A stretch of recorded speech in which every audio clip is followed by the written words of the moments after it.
Hey, humans and Gugu-Gee-ans. Let's go see Mount Rushmore, shall we?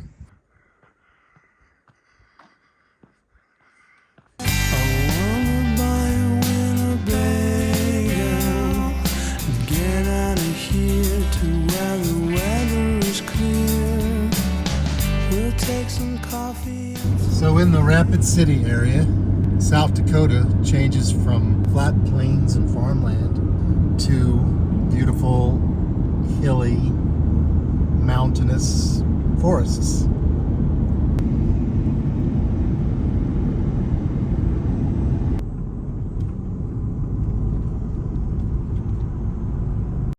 We had to come see the biggest Bigfoot. Dahl's Chainsaw Art in Keystone, South Dakota. These creations are sculpted with chainsaws by brothers Jarrett and Jordan Dahl and their apprentices. Here he is, the world's largest Bigfoot. That is so cool. Look at those big feet. Speaking of Bigfoot.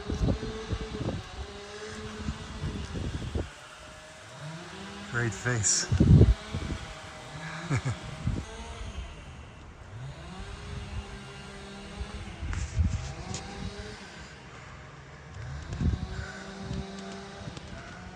I love Bigfoot. This is like the Bigfoot lover's dream here. Let's check out some of the other things they have here. They got hundreds and hundreds of statues.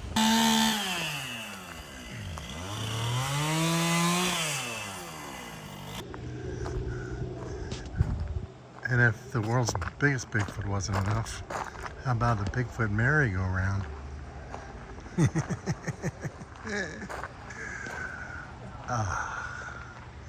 That's the best.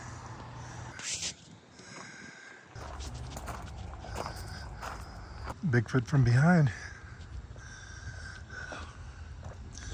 So across the way there is Rushmore Borglum story. This is, I think, a museum about how Rushmore came about and the artist.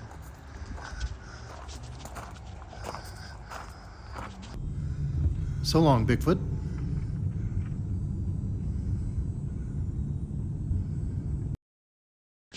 They do a nice job of sort of blocking it for the reveal. And there it is. Oh, nice sun.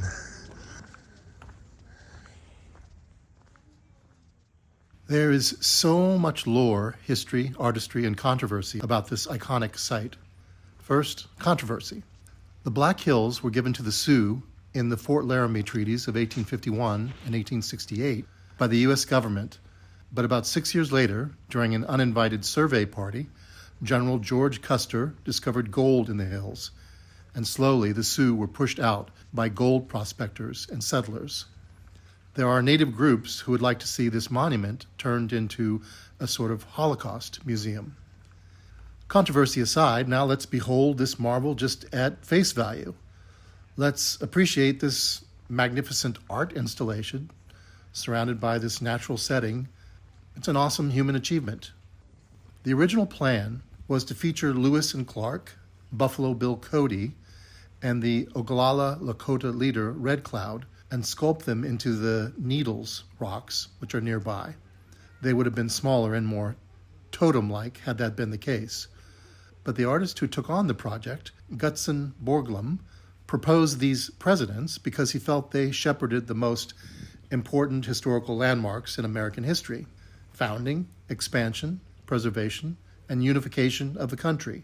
George Washington for founding, Thomas Jefferson, expansion with the Louisiana Purchase, Theodore Roosevelt, preservation, or rather conservation, and Abraham Lincoln, unification, following the Civil War.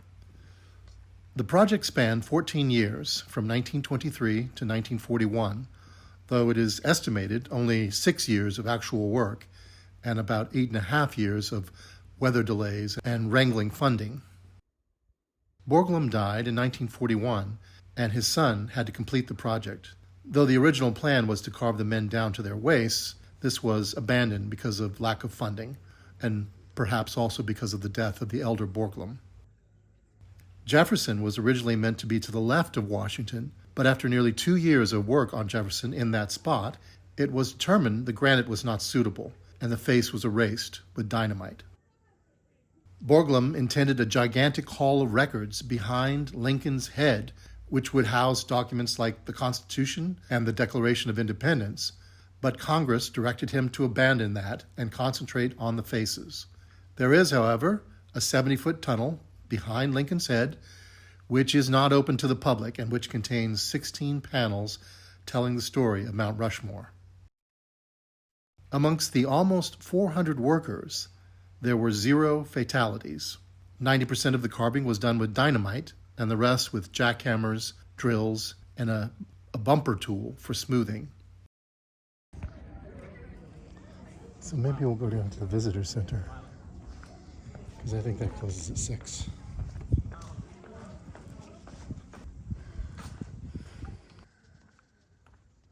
I'm reading from the map here.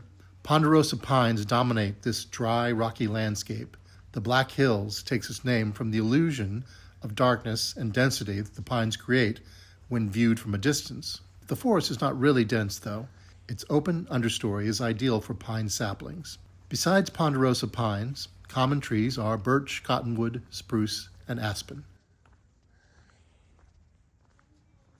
And here's the visitor center. So there is the mountain before, and yonder is the mountain after. Here you can watch a film about the monument, which I highly recommend.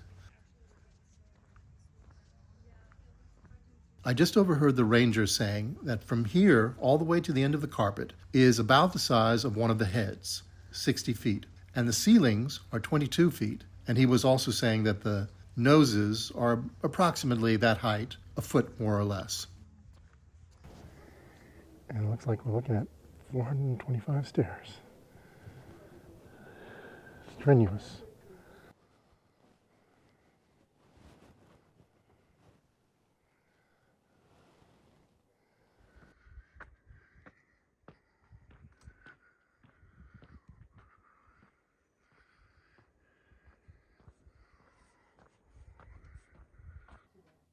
The sculptor's studio was closed, but we'll peek through the window.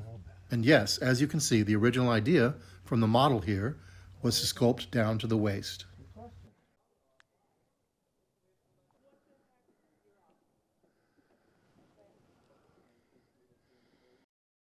There's the visitor center. Peeking through the woods, you can see that we've hiked away. I'm fairly certain the ponderosa pines were the trees that we love so much at Bryce Canyon in Utah, which was one of my favorite places that I visited here on Earth. And those pines smelled so wonderful. Let's have a smell of these pines. Not really smelling like caramel like the ones in Utah, but maybe that's also seasonal. I wish I could deliver the smell to you humans, but YouTube doesn't have smell-o-vision like we do on planet Gugu-Gee.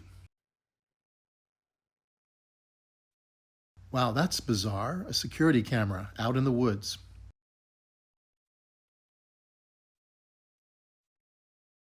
So these next couple of views are about the closest you can get to the heads from this trail. Interesting fact, the Borglums, son and father, hired Korczak Julkowski, a Polish artist, to work as an assistant on the mountain. But after just 19 days, he had a big quarrel that actually came to blows with Lincoln Borglum, the son, and he was fired. Later, he would begin carving the nearby Crazy Horse Memorial, the world's largest mountain sculpture in progress. Julkowski died in 1982, so it may be in progress for a while. Fun fact, it is estimated that it might take about 7 million years for the basic shape of the presidents to erode. So even if humans left the face of the earth, these faces might remain for quite a while. Made it through the 450 steps, and wasn't that bad actually. You know what, if I could do it, you can do it. So you should do it when you're here. Make a point to go on that presidential trail. Well, there might have been some controversy along the way when constructing Mount Rushmore, whether you dig into a mountain created by Mother Nature over thousands of years, or whether you create something amazing that is a human achievement and art. I don't know what the answer is, but I know that this is awesome and beautiful, and I've really enjoyed coming here today.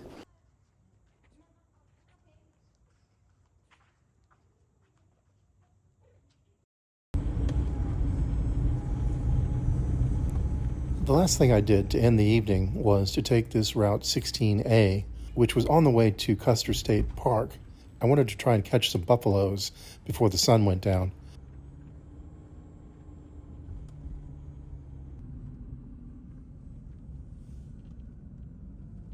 Anyway, along the way, you pass this Doane Robinson tunnel and another tunnel too that looks just like it, which are pretty cool, and you can see them marked on the map here.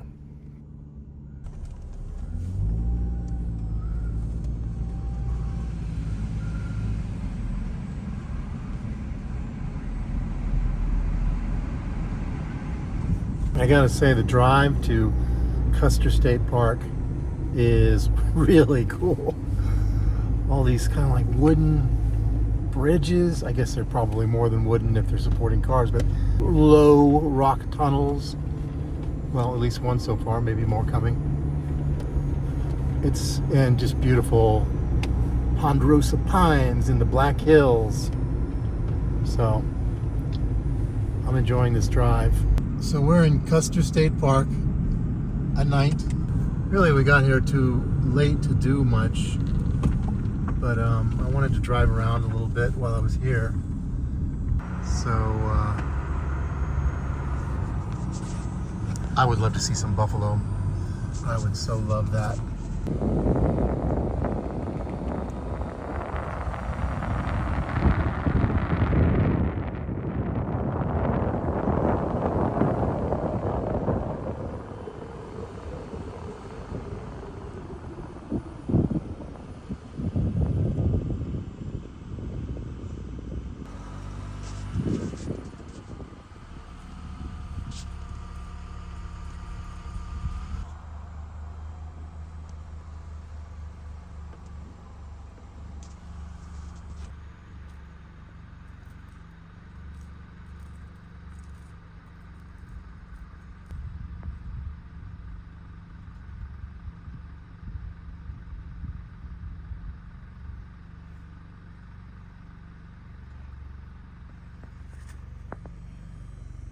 Sometimes you just have to scratch an itch, right? So cool. Oh, I'm so excited. I mean, bears and buffaloes, those are like the two most exciting animals that I've seen so far, I'd say. Bears and buffaloes.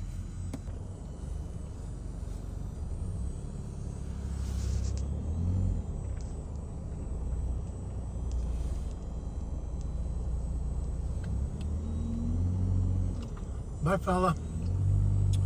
Take it easy, buddy. Take it easy. Wow. Thanks for joining me this week, and I'll see you next week.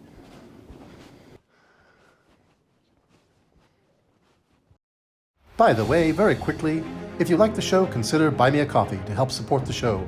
Buy Me a Coffee is a great way for creators and artists to accept one-time support or membership ongoing from their fans for the price of a coffee. Go to buymeacoffee.com/BrainFire to help the show. Thank you.